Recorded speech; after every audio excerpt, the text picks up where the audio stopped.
Hi, everybody, and welcome to ALD No Limits. I'm Christy with ALD. And I'm Ken with AMN. Our special guest this episode is Travis. Welcome to ALD No Limits. Thanks for having me on.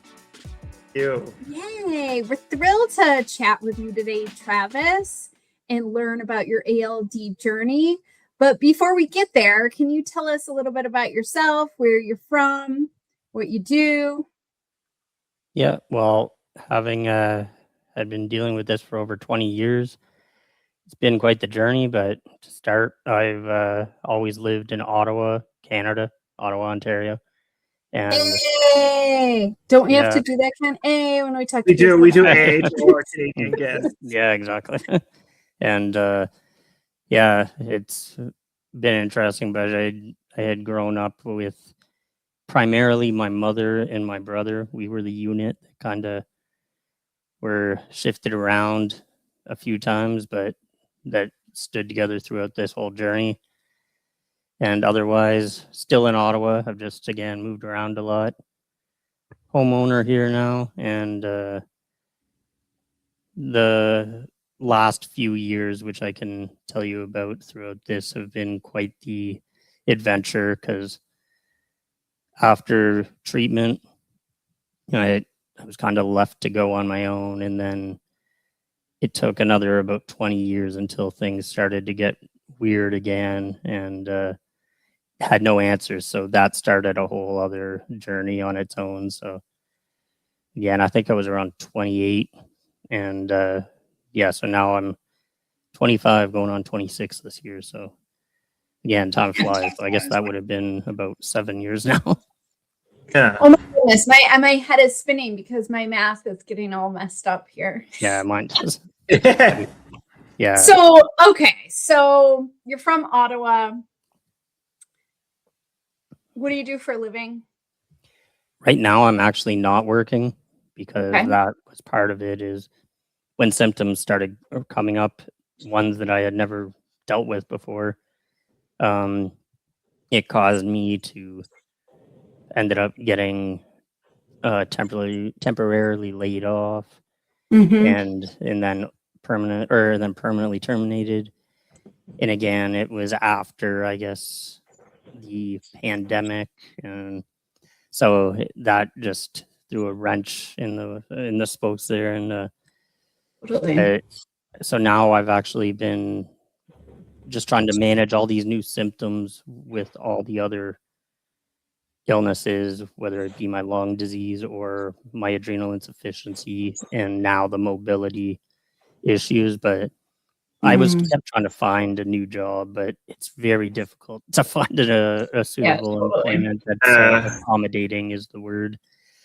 So luckily I'm doing okay, and also just finding other ways to make it in some money come in, and found ways to work with family. And I also rent out a spare room to a tenant because I own my place. Cool. Nice. Yeah.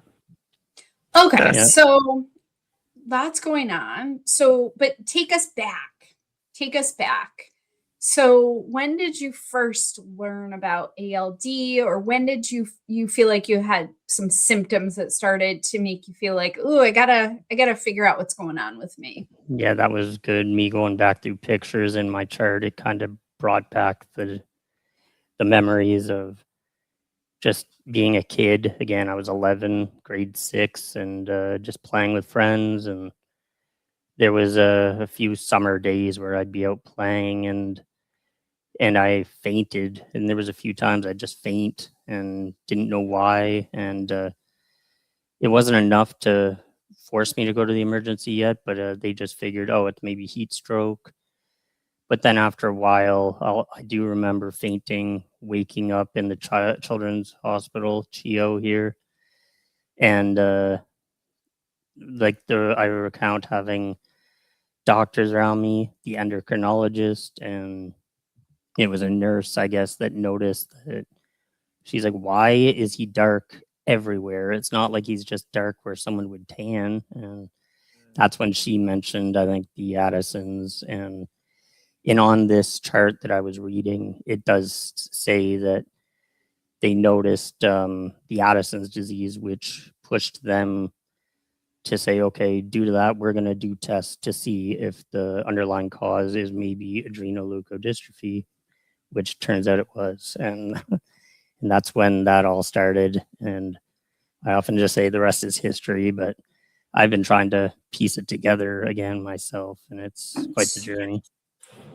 Wow. So you're 11 years old. You have the darker pigmentation. You're fainting during summer. So experiencing symptoms of Addison's disease. Yeah. And then the diagnosis of ALD came soon after, it sounds like.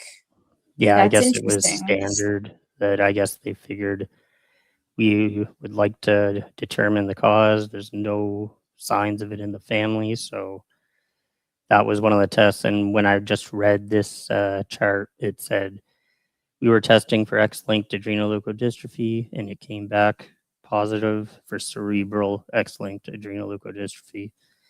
And only dealing with these cerebral symptoms the last few years, I'm like, I had no idea about that aspect of it. So you had an MRI then? Did they give you an MRI right away after that? yeah. Okay. Yeah, they set up the MRI, and because that's also in that one page, it says the magnetic resonance imaging, and in the chart, it actually says no signs of symptoms. So they had also wrote that they were in discussion with my mother, my father, and my grandfather about the options and saying, would you like to go ahead with a bone marrow transplant, or would you like to wait until symptoms, which my mother had said, no, go ahead with the treatment, because we didn't want to wait and see what could happen. So Smart lady. yeah. Give your mom some credit on that one, right? Yeah. I mean, because looking back, we know now, right? After symptom onset is too late to treat. So Yeah. okay, so I was just a kid, so I feel like it was a blessing that I was so naive, I guess, and just thinking, I'm sick, I'm going to the hospital. So you had a bone marrow transplant. Yeah. And that's where it started. They just brought me in as an inpatient and started, and that's on that page. It also says we're going to bring him in. They decided they'd rather be treated as an inpatient, and I couldn't imagine doing it as an outpatient. So, but in the midst, because it happens that no one in my immediate family ended up coming back as a match. And they're like, all right, we're going to start the search. And so they ended up searching for a match that would be possible to conduct a transplant. So, and again, I had no idea what was going on. I was just kind of, okay, you know what they're doing. Yeah. Huh. So they found a match, right? Yeah, they did find a match. It wasn't a perfect match, but I guess they wanted to go ahead anyways.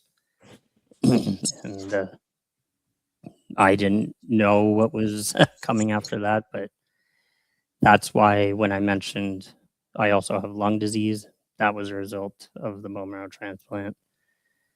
And that was a whole story of just hell on earth for me and my family. But I'm still here, so. Yes. Yeah. Wow. What exactly did that entail? Was the lung disease immediately, or was that not, did it come to like the symptoms later? Or? Well, when I read my chart, it also says that the bone marrow transplant had happened, no signs of graft versus host disease. And when I read that, I'm like, wow, I guess they had no idea, but they knew probably something was to come. And that's when the onset of those symptoms really started. So from my memory, it was my skin was all flaking off at a record pace. So constantly bathing in cortisone cream. And I remember it was attacking the backs of my eyes. So chronic pain, and was losing my vision, and it affected certain organs and affected my lungs pretty severely. And while they were doing the anti-rejection, the cortisone, and just all sorts of things. And again, I was just a kid. Luckily I just trusted that things would get better, but I didn't know that they were worried. Hopefully, the graft-versus-host doesn't end up taking them before we can save them from the other problems. But it did subside, and everything kind of leveled out. But I still, to this day, see a respirologist pretty much twice a year, on top of an endocrinologist, and over the last, say, 7 years, a neurologist, because after the bone marrow transplant, I didn't really have much follow-up with regards to the ALD, which in hindsight, it's like, I wish there was more, and it took us having to go back. Wow. Yeah. So yeah. Wow, that's all wow. That's I know, Yeah. that's a lot. It's a lot. Yeah, lot. I know. To me, it's normal, and when I tell people who ask, I realize I'm like, oh yeah, I guess this isn't normal to most people. Right. It's just, Yeah. I mean, yeah, it's like that's definitely a different side effect. I mean, you usually hear a lot of graft versus hosts, and there's a lot of people that have a lot of issues with that. But do they main? I mean, I know you said you have a ton of follow up, but like, is that was the main thing, just pretty much the lung cancer, or was there Oh, like it's not cancer; it's just severely scarred. severe Because scar? Yeah, like Yeah, okay, so they call it bronchiolitis, obliterans, and gotcha. otitis. Yeah, so so a lot of that is ongoing therapies, like taking meds for it, inhalers, nasal sprays. Also, I have a nebulizer that I can use because the fibers, or whatever they call them, that cause you to get your lungs to get irritated when there's foreign things in it, to clear it. Yeah. Those are all gone, and my lungs are just swollen, scarred, inflamed, basically. And I have nothing to force me to cough it out. So by inhaling the nebulized saline, it kind of helps thin and irritate my lungs to cough things up. And it's one of those symptoms that is a progressive one, unfortunately. So it's kind of just got to stay on top of it. And again, the mobility stuff kind of slowly but surely became apparent over the last, say, 10 years. Okay. And it was just little things with the foot drop. And that's why I ended up seeing the neurologist again and wanting to be like, well, let's look back, because it's been too long. Yeah. Here we are. Yeah. Yeah, that's like, so you were just a kid, and then now here we are, and I'm an adult, and we're starting to experience symptoms. Which, again, what you just described right there does sound like a lot of the regular onset of AMN symptoms for anybody with a gene defect. Yeah, and that's why joining the group, and then Yeah, noticing, I guess not everyone goes through the childhood aspect. And right. so it's such a rare, confusing disease, and can affect so many people in different ways. And sorry to cut you off or anything, but that's when I kept asking my new neurologist about, why is all this happening? Can I expect? And after a while, she's like, Travis, no one can predict what's going to happen. Every case is different based on when it happened, when it was treated, where it went. And she basically said, I'm the pioneer to this as far as my symptoms and what's going on, which it kind of sucks, but Yeah. Yeah, it's Yeah. like, wouldn't you rather be a pioneer of something else, right? Why this? Yeah. Geez, it's just a lot. So just going back to the lung disease, what were some of the symptoms of that? Was it like shallow breathing? You said you couldn't cough up if you Yeah. needed to.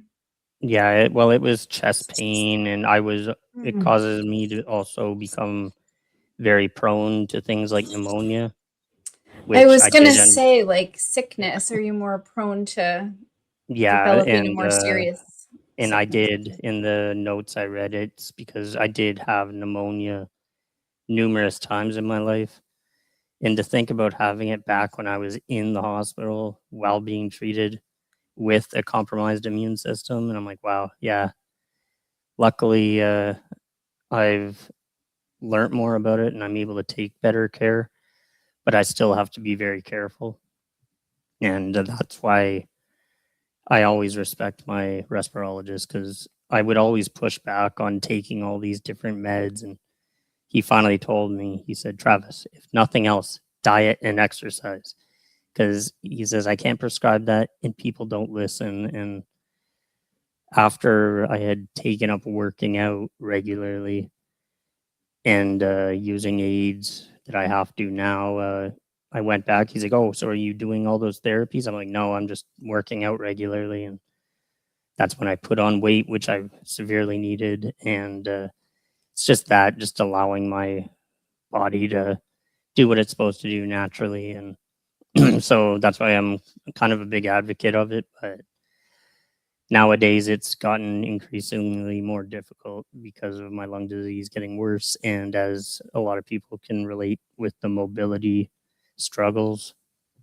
And unfortunately, I came with the onset of the neuropathy.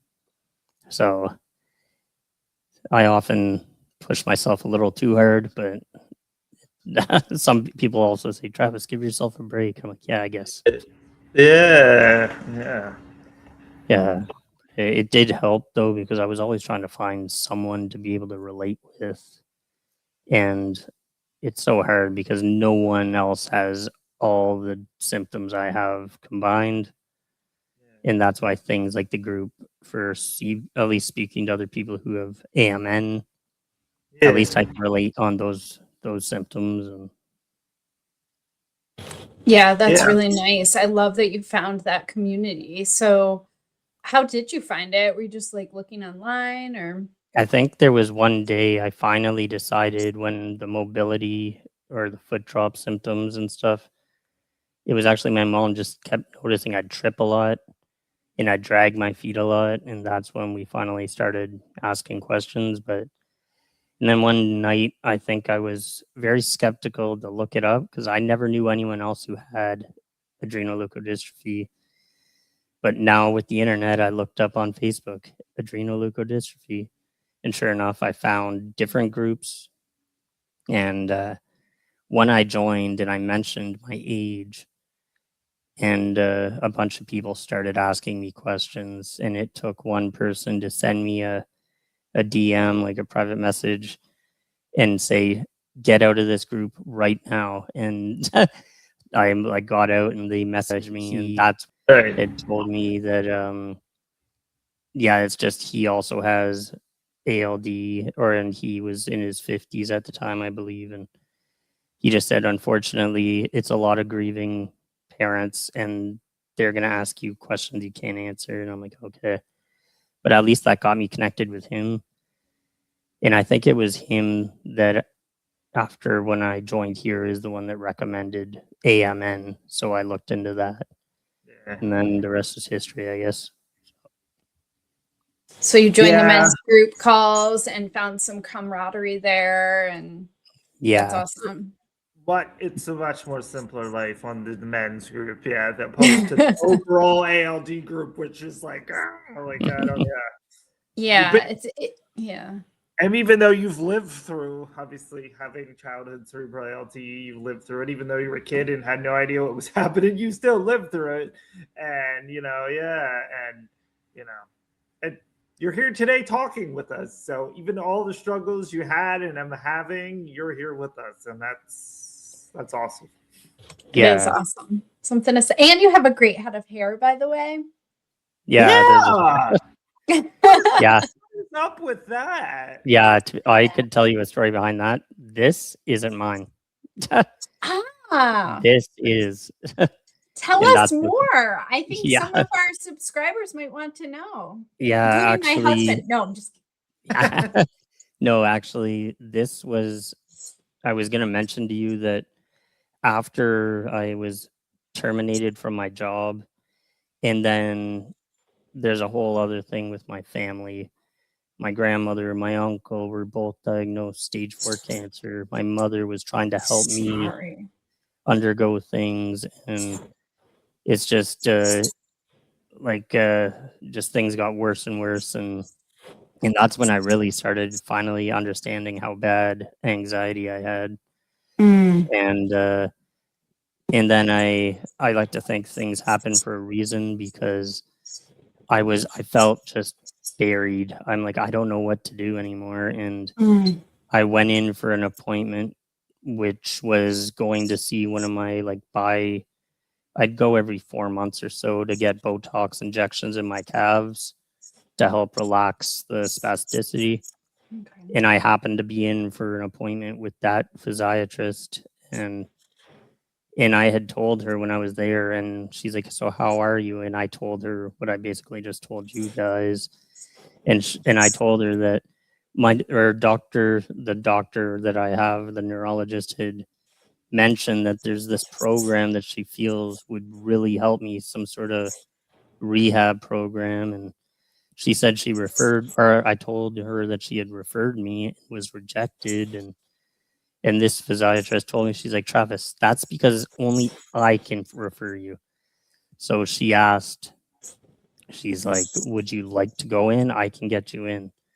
And I'm like, "Can I just think about it?" And after a night, I just asked my mom, and I'm like, "I have no other choice." And the next day I said, "Yep." So she's like, "All right, in a week, we'll put you as an inpatient." And just had my little sister stay at my place, have my car, and take care of my cat. And that's when I started my 5-week stint in the rehab program here that's connected to the hospital that I was treated at. And it was Monday to Friday, and it was the best decision I ever made, because that way I could sort of take the stress off my mother. And then I went, and it was an all-encompassed rehabilitation program with doctors, nurses, or then psychiatrists. Then I did PT, occupational therapy, and it was just everything I needed just to kind of get a hold of things again and educate myself on what's going on with me. And it was uh, it was great because I was there. It was more on the spinal cord field or area of the rehab, and I was between 3 rooms with a bunch of different roommates, and a lot of people were in there for like an injury, or one thing that came across a couple times was Guillain-Barré syndrome. So that started causing people to have nerve-related issues. And I just met so many different people and gained all these new connections. And I may not be able to find anyone who will ever be exactly like me, but at least I found all these different people that I can relate to on some level. And I still go there pretty often for the Botox, but also when I am in the hospital at all, I go visit. And I did like meeting other patients because, again, at least I can relate to everyone and they can relate to me on some level, whether it be the mobility, the endocrine, or any of those things. So that's why I think, That's awesome. connecting Yeah. and one of the things, what's the expression again? Is networking. That's it. I know you guys Yeah, have that heard we're it. Networking. Yeah, and we're all human, right? So connecting and networking can be really helpful. Yeah. so. Can we go back real quick before we keep Yeah. going too hard? So, when you were diagnosed, family, was there any? Do you have any other family testing done, like to confirm? No. Yeah, like I said, is they tested all my immediate family, and still through everything, we had no signs of it. No one else had any symptoms, or even looking back, we didn't know of any family members who had been diagnosed. And again, back in 2002, it was fairly unknown. Yeah. And again, I'm here in Canada as well, so it wasn't anyone that we could think of. Gotcha. So in your immediate family, it's you, It your was just me and my brother. brother. Yeah. Okay. And did your mom get tested? Well, my mother was the carrier, but Okay. she had So still to this day no symptoms. So asymptomatic. Lucky lady. yeah, Those are good. Yeah. yeah, Okay. And I have to go back to something. Tell us about your hair. We never heard the yeah. end of That's that right. story. That's why I brought up the rehab, Yep. is because Yeah, once I yeah. got home from that, I think it was I just happened to see an ad for it, and I had seen it many times, which was just called the Hair Club here in Ottawa, and I know they're kind of probably a global thing.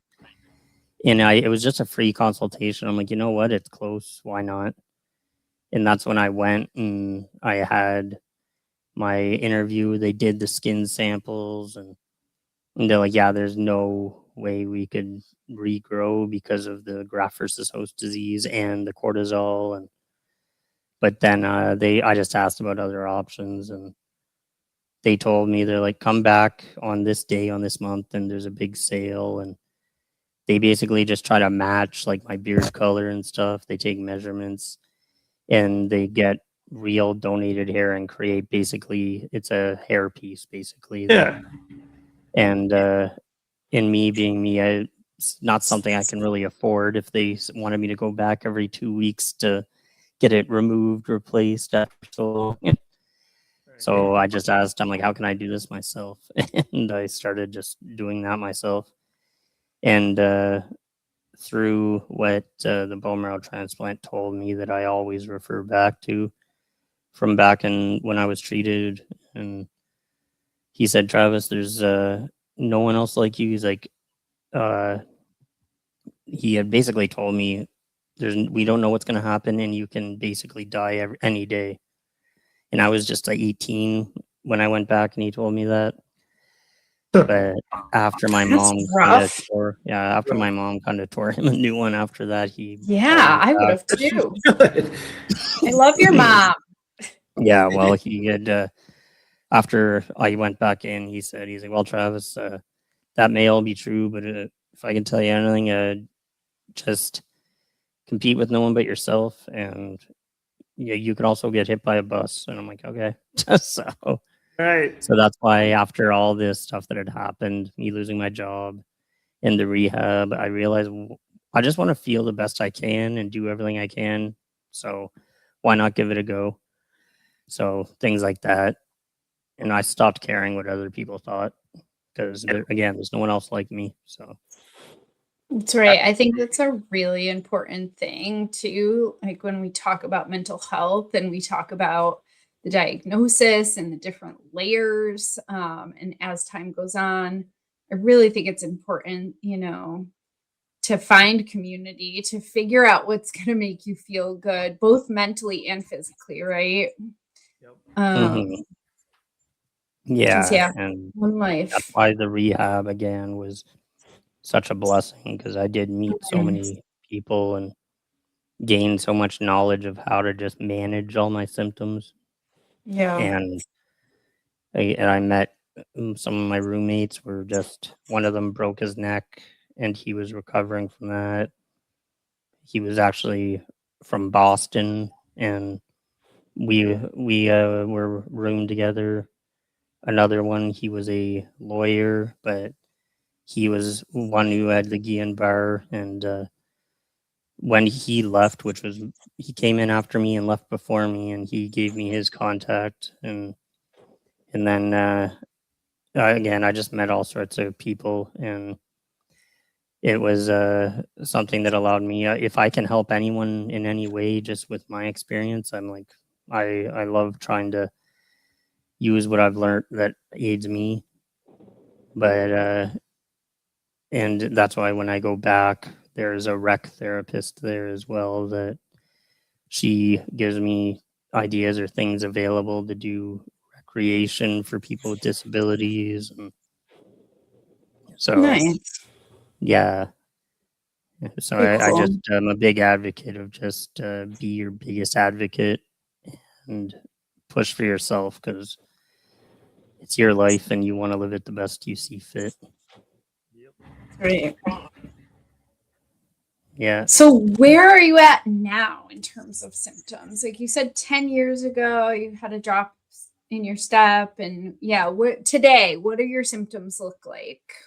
Well, besides the ongoing of the Addison disease and the lung disease, it's been progressing in the cerebral related ones, so spasticity and neuropathy. So walking around, I also have foot foot braces on that I had custom made at the rehab through the orthotics department, and yeah, I've got my cane that I can collapse, and Yep. so I have a lot of things like inhalers and nerve pains, or nerve pain meds, and spasticity, which I know a lot of people deal with, the gabapentin, baclofen, Yeah.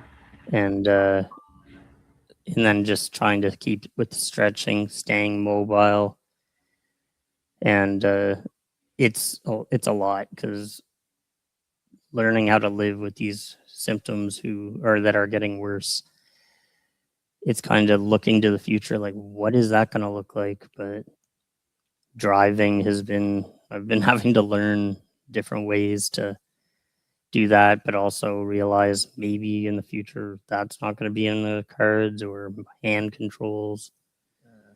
But I also live in my condo, which it's just stacked condos, but coming in, I have 2 steps to get to the front door, 9 steps, so a door, 9 steps, a door, and then my door. So I've been trying to find ways to get through with hanging stuff on my balcony. I have one of those old lady shopping carts I can pull behind me. Absolutely. And where I got myself an e-bike so that I can still work my lungs because walking isn't really doable. Right. So the working out, the biking, and rowing machine. But again, having so many specialists and therapists giving me all these different things that they know will help me, I'm like, but leaving rehab and coming home, I still have to live a life, pay bills, get groceries, take care of my condo, and just on top of everything. So, as one of my good friends said, he's like, Travis, your health is basically a full time job on its own. So, that's why the desperate search for employment. I'm like, I got to step back and find other ways to bring in money, because again, it's a lot to expect an employer to accommodate everything that's wrong with me. But again, just one day at a time. Yeah, one day at a time. Yeah. So I love that you talked about your friend who acknowledged, that your health is a full-time job. Who in your life, supports you on this journey? Who are your Oh, biggest supporters who well, lift you up on bad obviously, days? the biggest would be my mother, who, again, I was just out for lunch with her before this. And it's just her and my brother.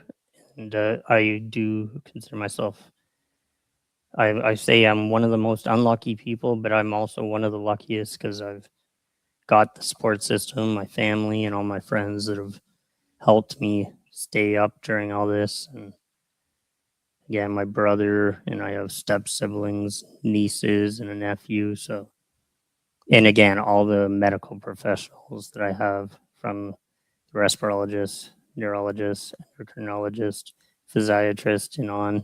It's just, The list goes on.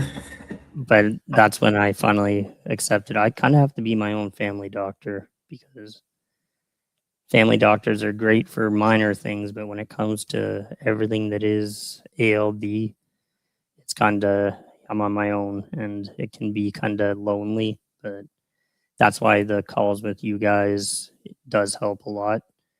These can bounce ideas off and in a way kind of whine about things that can be relatable and be like, okay, I'm not crazy. That is something that's happening. Yeah. It's so validating, right? You're like, okay, I'm not the only one. So do you have any, which made me think about bladder and bowel issues? Any of that happening for you that you'd like to disclose? Actually, that was when, again, when, as I could say, when shit hit the fan, was these were all symptoms. Even when I was working, I would just, let's just say I had a regular routine. Like I'd get up, go to work, drive in, get a coffee, and then usually go to the washroom after that. And then, but that's when I remember I'd be walking, and without knowing that's the spasticity and foot drop, which I don't really like the term foot drop. It's more leg straightening, and it's because it's just pushing out, not dropping. Right. And that caused me to develop severe bunion issues because I was walking and pronating too much. So I remember going into work from my car in the winter. I'd have my lunch bag and all my stuff and my coffee, and I slipped a bunch, spilt a lot of coffees, and like I just was in denial, and also it was only a few years ago probably that I got these as well, not knowing how blind I was until I got them.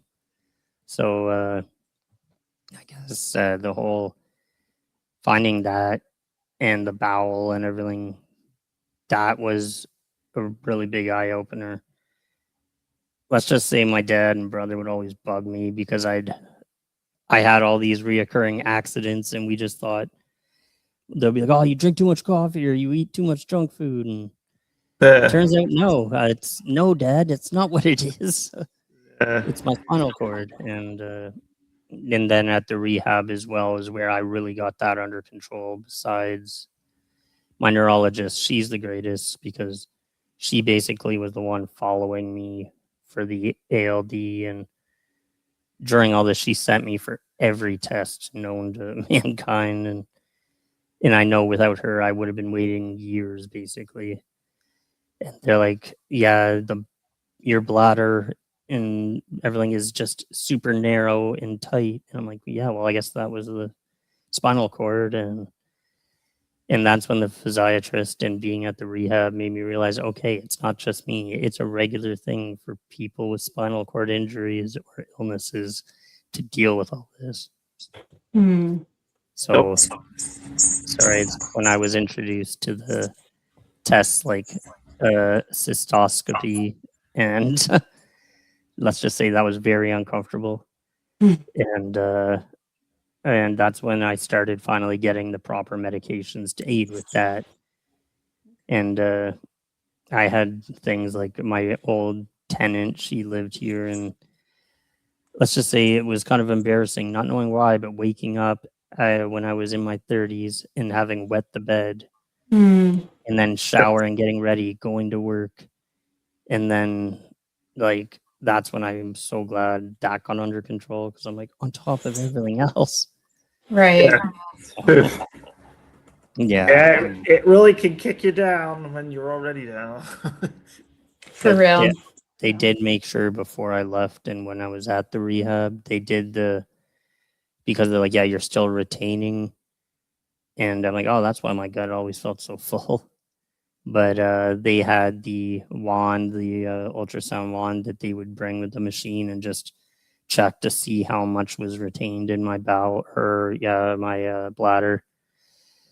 And after a while, luckily with the meds I'm on, it got under control that I'm able to release enough and not have any more accidents. And don't get me wrong. What med is it? Flomax, I believe, is the current one. I've seen commercials for that actually. Yeah, and so far that's been helping me. I'd have to look through my very long chart, or I also finally accepted and let the pharmacy do the blister packs because before it was me cutting all the pills, organizing my weeks, and I'm like, man, I Okay. just gotta delegate. Yes. And so luckily when I have that, it at least shows me all the meds I'm on. And I'm usually good. I told the doctors and nurses at a rehab, and I'm like, this is what's wrong, this, these are the meds and why, and this. I'm like, wow, you really know a lot about your health. I'm like, I have to. But he has to, yeah. Oh, if I don't, then I'd just be way worse off. And that's part of the advocating for yourself. Yes. Yes. If I'm Yeah. taking one message from you today, that's what I'm taking. Self-advocacy. That's regarding health. That's so important. Yeah. Yep. And also just in the delegating things, because I always take on more than I have to. But I also, like me going to get my groceries, I use that. I'm like, okay, I use the cart for balance. It gets me out walking and out of the house. But, and I do my rounds. I use my e-bike in the nicer weather to get some exercise.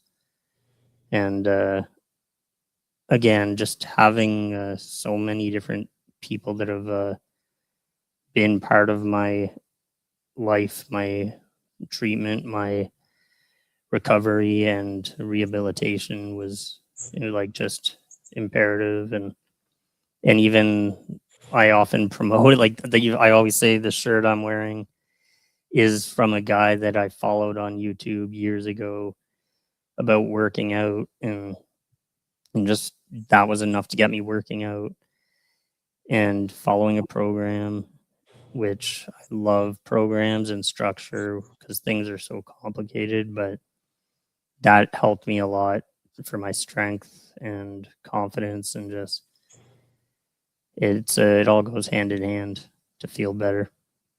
Yeah, definitely. Yeah, but again, it's still, for every call, it's interesting hearing all these other people's stories. And I know that there was one call like a few times ago where there was a younger guy, I think in Philadelphia or something, that he seemed fairly healthy. It was fairly new to him, and that made me want to just, I hope they come back, because it's very scary to take on your own, and having some Yeah. people to ask questions to is big. But I also don't want to scare them about this is what your potential future is going to look like. I Yeah. know. Yeah. I think it's interesting in the community, right? Because, as I'm the mom of a newborn screen baby. And so it's like, yeah, like, do I want to see worst case scenario? Of course not. And my son too, as he gets older and starts asking more and more questions about what's down the road for me. And I think, going back to what you said, it's like, it's so unpredictable. We don't know how it's going to manifest for each of us. We can't Yeah. predict it. Doctors can't predict it right now. And so I think the other message that you're getting across here is health and doing the things that make you feel good, exercise, right? Eating well, finding things that bring you joy. And that's what everyone in life should do anyway, right? But those of us with ALD really need to double down on that kind of stuff. And actually, when you say that as well, again, like I said, because of how complicated things are, and I even did a neuropsychology assessment at the rehab, because they hadn't done that since after my transplant, and that brought a lot to my attention that yes, I have a bit of a processing speed issue, in taking in too much information at once is difficult, and my brain kind of shuts off. And I think that's because of the trauma of going through the treatment, having all these doctors saying all this. But even before I was admitted, I started journaling, because to me, it just helps me to get all these things I'm worried about causing anxiety out of my head onto paper. And it allows me to kind of make sense of it, prioritize. And it also helps me keep track of things so that I can be like, oh, when did this start? back here, and it tells a story, and it can really help you when you go to your doctors, because that's the other thing. I don't know how it is in the States, but when we go, you got to be ready, and you go in and they're trying to get you in and out to see the next patient. So having your questions in priority ready is so important, because I'm not a doctor. I just know my mobility is getting worse, and it feels like I have a sunburn in my feet and legs for some reason. And yeah, I'm having reoccurring accidents. Like, what's going on? Otherwise, you go and then you leave. You're like, oh, I forgot to ask this and this. So that's another thing, is journal, keep track of things, and yeah, don't feel bad if you're selfish, but you can't help anyone if you yourself aren't doing very good. Yes, great, Yeah. great messages here. Yeah. Yep. Love that. Wow. Yeah, the journaling thing, it's really interesting, just keeping track of what's going on in your life, like both mentally, physically, so you're able to advocate in a more effective way. I think that's a really good tool. Good for Yeah. reflection too. Yeah. Back and say, I hey, actually haven't read back yet. I'm a little Gotcha. afraid to, but if I ever want afraid. to. Yeah. But I also do like things like how you get the Google photo memories, and that Yeah. kind of helps me remember. I'm like, oh yeah, like that's how Mhm. things were. But it also, there's the bad parts of, yeah, well, I used to be able to do this, but also I'm grateful that I get these memories of when my nieces were little, and how I'm like, wow, yeah, That's cool. they're growing up quick, and it's just distracts me from, yeah, what is the ALD. Yeah, so important. What doesn't distract us is MRI appointments, right? Yeah. Do you get a yearly MRI? Now I do, but it had been like 20 years before I Wow. had gotten another one. Because after my transplant, they only did once a year, like for a few years, I guess, and then they stopped. But I still do it, and yeah, it's always scary waiting on those results. Right. And I just like how on us, when it shows up results on my chart, and I'm like, I can look, but I don't know how to read them. And if I read it, it sounds terrifying, but All my the scientific language, yeah. my neurologist just says, Travis, no, there's no progression of the ALD, but all the symptoms are because of the scarring that had already taken place. So that's what I take from it, is that the scarring that had occurred is just changed how my aging process is going to happen. And that's when I look at the other side of things. My grandmother, who is in a home now, and if I go there to see her, who has severe dementia, and I see all the like all the residents, I'm like, wow. I joke, I'm like, I'm here with my walker. I had my oxygen tank. I'm like, these are my peers, apparently. All these seniors. These are my people. Yeah, exactly. And so I can see my grandmother and what she's going through and all of them. And then I see my nieces, who one is just turning 1. And so I get to see all sides. And then there's me and everyone I know who either has lung disease, mobility issues, or ALD, Addison's. So, yeah. Yeah. Thanks so much for sharing about your journey. It's really interesting, and seems that you found ways to manage both your mental health, your physical health. So it's really interesting. Ken, do you think it's time for the $1 million question? 100% it's time, because now we covered all of that. So now let's look at it this way. If you could live one day without all of your symptoms, ALD, you don't have anything, you're just clear and you're living your best life, what are you doing? Well, That's a hard one. There's so much. Like, I would like to go and visit family that I haven't in a long time. Like, I've been discussing the idea of going out west to BC and stuff. But I always worry. I'm like, oh, traveling now. I've got my walker, and I may have oxygen and tons of meds, and I don't think I'd be traveling out of Canada anytime soon due to the state of the world. But I don't know. I'd maybe just like to try doing things I used to enjoy doing that I can't anymore. But I still try things. And my friend that I mentioned, he's one that got me into skiing, which I was skiing with severely damaged lungs, these mobility issues, and could barely see. And but again, at least I tried it. And Sounds scary. Yeah, at least you tried it.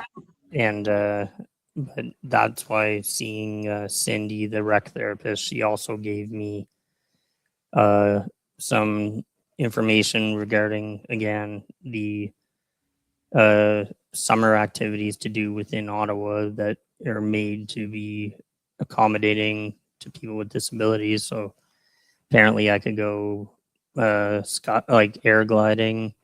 I can go water skiing, and it's like this time I go, okay, I'll look into some more of that. And again, just trying to enjoy for today. And I do wonder, and I'll think back when I was young, and even during my treatment, skateboarding was my thing. And like, so flexibility would have been great to have back. But again, I always think I could dwell on what I can't do, but it's so much better to be grateful for what I do have and what I can do. And that's one saying I heard is, look at everything I have. I own my condo. I own my car. I have all my family, and I'm just grateful. My brother's my mechanic. It's like, and I could just, what would happen if I lost all that? Like, that would suck. So it kind of helps you step back and be like, okay, I got a lot to be grateful for. Yes. I love that. Well, Yeah. on that note, Travis, it's been such a joy talking to you and really hearing about your experience and what your messages are to all of us. I really learned a lot, and, take away, these pieces about resilience and gratitude, and really appreciate you coming on and sharing your story. Yeah, well, thanks for having me. It was a pleasure. In ALD No Limits, we are real voices, real stories. So our subscribers need to like and share with others. Yeah. And hit the subscribe button if you haven't yet. That's right. To be blunt here, folks. Thanks, Thanks, everybody. Travis, and thanks, Thanks. everybody. Have a good one.